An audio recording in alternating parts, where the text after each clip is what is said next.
আজকে আমরা কিছু গুরুত্বপূর্ণ বিষয় নিয়ে কথা বলবো ইনশাআল্লাহ তাআলা। আমি আলোচনা শুরু করতে চাই পবিত্র কোরআনুল কারীমের সূরাতুল আলে ইমরান এর 102 নম্বর আয়াত থেকে। আল্লাহ রাব্বুল আলামিন অত্র আয়াতে বলেছেন, বা'দা আউযু বিল্লাহি মিনাশ শাইতানির রাজীম। আল্লাহ রাব্বুল আলামিন বলছেন, ইয়া আইয়ুহাল্লাযীনা আমানু, হে মুমিনগণ, তোমরা যারা ঈমান এনেছো, ইত্তাকুল্লাহ, তোমরা আল্লাহকে ভয় করো, ওয়ালা তামুতুন্না ইল্লা ওয়া আনতুম মুসলিমুন, পরিপূর্ণ মুসলিম না হয়ে কেউ মৃত্যুবরণ করো না। আল্লাহ পাক এখানে মুমিনদেরকে বলছেন, ইয়া আইয়ুহাল্লাযীনা আমানু, হে মুমিনগণ। কারা মুমিন? উত্তর পেতে হলে চলে যেতে হবে হাদিসে জিবরিলে। কোন হাদিস? হাদিসে জিবরিল, সহিহ মুসলিম হাদিস নাম্বার 9, মিশকাত হাদিস নাম্বার 2। রাসূলুল্লাহ সাল্লাল্লাহু আলাইহি ওয়াসাল্লাম মসজিদে বসে আছেন। এমন সময় একজন ব্যক্তি মসজিদে প্রবেশ করলেন। জিবরাইল আলাইহিস সালাম মানুষের রূপ ধরে মসজিদ নববীর মধ্যে আসলেন এবং সাহাবীদের সামনেই আসলেন। সাহাবীদের সামনে মানুষের রূপ ধরে জিবরাইল আলাইহিস সালাম এই একবারই এসেছেন, ইতিহাসে একবার। এসে নবী সাল্লাল্লাহু আলাইহি ওয়াসাল্লামকে জিজ্ঞাসা করছেন 4টা প্রশ্ন। কয়টা প্রশ্ন? 4টা। 1 নম্বর জিজ্ঞাসা করছেন, ইয়া মুহাম্মদ, বলবেন সাল্লাল্লাহু আলাইহি ওয়াসাল্লাম, হে মুহাম্মদ সাল্লাল্লাহু আলাইহি ওয়াসাল্লাম, আখবিরনি আনিল ইসলাম, আমাকে ইসলাম সম্পর্কে বলুন। নবী সাল্লাল্লাহু আলাইহি ওয়াসাল্লাম বলছেন, ইসলাম হচ্ছে আন তাশহাদা আল্লা ইলাহা ইল্লাল্লাহ ওয়া আন্না মুহাম্মাদান আবদুহু ওয়া রাসূলুহু। ইসলাম হচ্ছে এই সাক্ষ্য দেয়া যে আল্লাহ ছাড়া কোনো ইলাহ নেই এবং মুহাম্মদ সাল্লাল্লাহু আলাইহি ওয়াসাল্লাম আল্লাহর বান্দা এবং রাসূল। রাদিয়াল্লাহু আনহু একটা কথা বলে দিয়ে সামনে যাচ্ছি। আলী রাদিয়াল্লাহু আনহু শেষ বয়সে বলছেন, তাকে প্রশ্ন করা হচ্ছে যে আপনার কি কোনো দুঃখ আছে জীবনে? আলী রাদিয়াল্লাহু আনহু বলছেন যে আমি শুরু থেকে নবী সাল্লাল্লাহু আলাইহি ওয়াসাল্লামের পাশে ছিলাম, আমার দুঃখ নাই, তবে একটা মনের কষ্ট। কি? আমি যে জ্ঞানগুলো শিখেছি নবীর কাছ থেকে সাল্লাল্লাহু আলাইহি ওয়াসাল্লাম, সেই জ্ঞান বিতরণ করার জন্য কোনো পাত্র খুঁজে পেলাম না। কি গভীর কথা! যে জ্ঞান শিখেছি এটা বিতরণ করার পাত্রই খুঁজে পেলাম না। তাহলে পাত্র, আমরা তো পাত্র, জ্ঞান বিতরণ করবেন উলামায়ে কেরাম। পাত্র আমরা যদি পরিষ্কার না হই, জ্ঞান কিভাবে পাবেন? সম্ভব না। একটা হাদিসে নবীজি বলেছেন যে আকাশের চাঁদটাকে তোমরা যেমন দেখো উজ্জ্বল অন্য নক্ষত্রগুলোর তুলনায়, ঠিক তেমনি সাধারণ মানুষের উপরে একজন আলেমের মর্যাদা এমন। তো প্রিয় ভাইয়েরা, যুবক ভাইদেরকে বলছি, স্পেশালি আজকের লেকচারটা স্পেশালি তোমাদের জন্যই। প্রিয় ভাইয়েরা, একটা আয়াত আমাদের জন্য যথেষ্ট হবে ইনশাআল্লাহ। মুমিন আমরা মুমিন না? আল্লাহ বিশ্বাস করি কি না? ফেরেশতায় বিশ্বাস করি না? নবী রাসূল আসমানি কিতাবে, পরকাল, তাকদীরে বিশ্বাস করি তো? আমরা সবাই ইসলামের বিজয় চাই কি না? আমরা সবাই পরিপূর্ণ মুসলমান হতে চাই কি না? আমরা চাই কি না যে আমাদের সাথে সাথে আমাদের পরিবারটাও জান্নাতে যাক?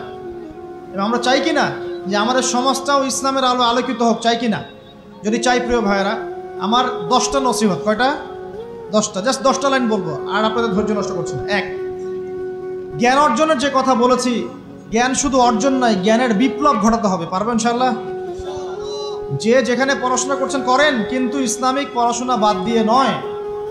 দিনের জ্ঞান আগে অর্জন করতে হবে, বাল্য বয়সে অর্জন করতে হবে। আল্লাহ তৌফিক দান করুন। 2 নাম্বার, প্রত্যেক দিন কোরআনকে সময় দিবেন। কি করবেন? প্রত্যেক দিন কোরআনকে সময় দিবেন। প্রত্যেক দিন মিনিমাম 1 ঘন্টা করে হলেও কোরআন তেলাওয়াত করার চেষ্টা করেন। পারবেন ইনশাআল্লাহ? 3 নাম্বার, আপনার জীবনটাকে রাসূলুল্লাহ সাল্লাল্লাহু আলাইহি ওয়াসাল্লামের সুন্নাত দিয়ে সাজাতে হবে। প্রত্যেকটা কাজ করার আগে 3 বার চিন্তা করবেন। কয়বার? 3 বার, যে এই কাজটা কিভাবে করলে সুন্নত হবে, কিভাবে করলে সুন্নত হবে না। এই রাত্রে ঘুমাবেন, 3 বার চিন্তা করবেন যে কি কি কাজ করে ঘুমালে পরে ঘুমটা সুন্নত হবে, নেকি হবে। ওযু করবেন, সূরা ফালাক নাস ইখলাস পড়বেন, আয়াতুল কুরসি পড়বেন, সূরা বাকারার শেষে 2টা আয়াত পড়বেন, 33 বার সুবহানাল্লাহ, 33 বার আলহামদুলিল্লাহ, 34 বার আল্লাহু আকবার পড়বেন। ডান দিকে কাত হবেন, আল্লাহুম্মা বিইসমিকা আমুতু আহইয়া। ব্যাস।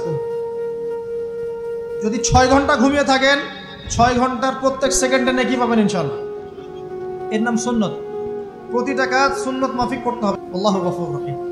3 নাম্বার বলেছি ভাই নবীর সুন্নাহ মতো জীবন গড়েন। 4, একটা হালাল রিজিক অন্বেষণ করেন, হারামে যাবেন না। ওয়াদা করেন যে না খেয়ে মরে গেলেও হারাম রিজিকে যাবেন না। পারবেন তো ইনশাল্লাহ? আল্লাহ পাক তৌফিক দান করুন।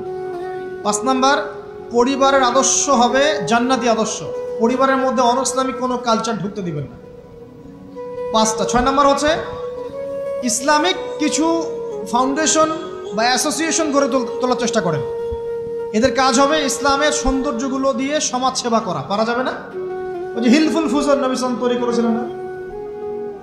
আচ্ছা, এটা শুধু ফাউন্ডেশন হতে হবে জরুরি না, এটা প্রতিষ্ঠানও হতে পারে, একটা মসজিদের উদ্যোগে হতে পারে, মাদ্রাসার উদ্যোগে হতে পারে, বা সামাজিক সংগঠনও হতে পারে, যার উদ্দেশ্য হচ্ছে ভালো কাজ করা। সমাজ কল্যাণমূলক কাজ করলে কি হবে জানেন? সমাজের মানুষের কাছে ইসলামের সৌন্দর্য ফুটে উঠবে এবং ওই হাদিসের উপর আমল হবে। যদি আপনি কোনো মুসলিম ভাইয়ের একটা কষ্ট দূর করে দেন, আল্লাহ পাক আপনার একটা কষ্ট দূর করে দিবেন। আপনি যতক্ষণ মুমিন বান্দা মুসলিম ভাইয়ের পাশে থাকবেন, আল্লাহ পাকও আপনার সাহায্যে আপনার পাশে থাকবেন ইনশাআল্লাহ। আল্লাহ পাক তৌফিক ইনায়াত করুন, আমিন। আর কি? আমর বিল মারুফ নাহি আনিল মুনকারের কাজ করবেন। প্রত্যেক মাসে কিছুটা সময় আল্লাহর রাস্তায় দেওয়ার চেষ্টা করেন। 1 দিন হোক, 2 দিন হোক, 3 দিন হোক, 7 দিন হোক, আপনি চেষ্টা করেন আল্লাহর পথে সময় দেওয়ার জন্য। এটা 7। 6টা বললাম না 7টা বললাম? 7টা বলছি। 8 নাম্বার, আলেম ওলামার সোহবত লাগবে। একা একা চলা যাবে না।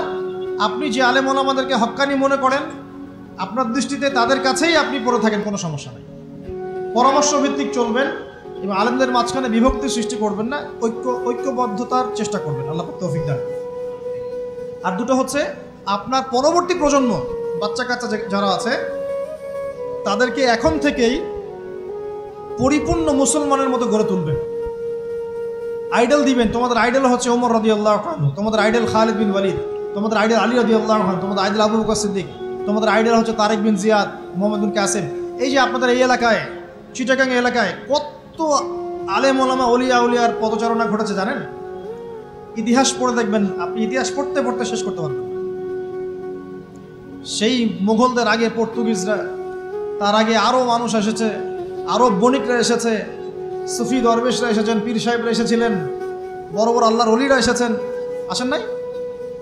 অনেক যুদ্ধ বিগ্রহ জিহাদ হয়েছে এখানে। এমনি এমনি তো ইসলাম পায়নি এই এলাকার মানুষ। ইসলাম এখানে প্রচার করা হয়েছে, প্রতিষ্ঠা করা হয়েছিল। ইবনে বতুতা এখানে এসেছিলেন। হিস্ট্রি পড়ে দেখেন। তো আমাদের পরবর্তী জেনারেশনকে শেখাতে হবে আমাদের শেকড় কোনটা, আমাদের শেকড় ওদেরকে চেনাতে হবে। পারবো না ইনশাল্লাহ? আর সবশেষ কথা হচ্ছে ভাই, যে আমাদের মা বোনদেরকে খাস পর্দায় রাখার চেষ্টা করেন, কোনোভাবেই যেন তাদের ইজ্জত আবরু কেউ সম্ভ্রম নষ্ট করতে না পারে। আল্লাহ পাক আমাদের সবাইকে এই আদর্শগুলো মেনে চলার তৌফিক ইনায়াত করুন, আমিন। أقول قولي هذا أستغفر الله لي ولكم ولسائر المسلمين. بارك الله لنا ولكم بالآية الحكيم إنه تعالى جواد كريم بر رؤوف رحيم.